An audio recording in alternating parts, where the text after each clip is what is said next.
Widya Taki, santri dinikahi TNI nyamar jual batagor, sempat percaya. Setahuku tentara bukannya garang. Berikut sosok Widya Taki, gadis santri yang dinikahi TNI yang nyamar jualan batagor. Widya Taki awalnya tak curiga dengan profesi sang suami kala itu. Menurutnya wajah sang suami juga tidak seperti tentara lainnya. Widya Taki diketahui merupakan seorang santriwati di Pondok Pesantren Al-Aziziyah di Lombok.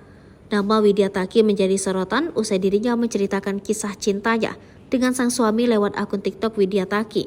Saat itu, gadis yang memiliki paras cantik mengenal sang anggota TNI, Wahyu, sebagai sesama alumni Ponpes di lokasi sama.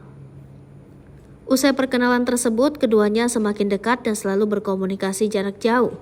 Hingga akhirnya sang pria mengaku bekerja jadi penjual batagor hingga serabutan demi menyambung hidup di perantauan. Bahkan pria tersebut mengaku kepada Widya Taki bekerja serabutan seperti memperbaiki genteng rumah dan lainnya. Namun gadis alumni Ponpes tersebut mulai merasa curiga. Hal itu lantaran aktivitas pria tersebut sangat dekat dengan para tentara hingga ada seragam loreng yang membuat Widya Taki semakin penasaran dan curiga. Komunikasi mereka terus berlanjut meski keduanya berada di lokasi berbeda. 4 tahun kemudian pria itu pun kembali ke Lombok dan menyempatkan datang kepadanya dan keluarga.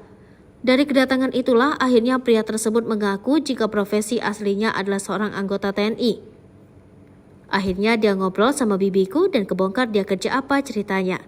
Tak butuh waktu lama, anggota TNI yang sempat menyamar menjadi tukang batagor ini melamar sang gadis Lombok. Keduanya pun menggelar acara tunangan dengan sederhana.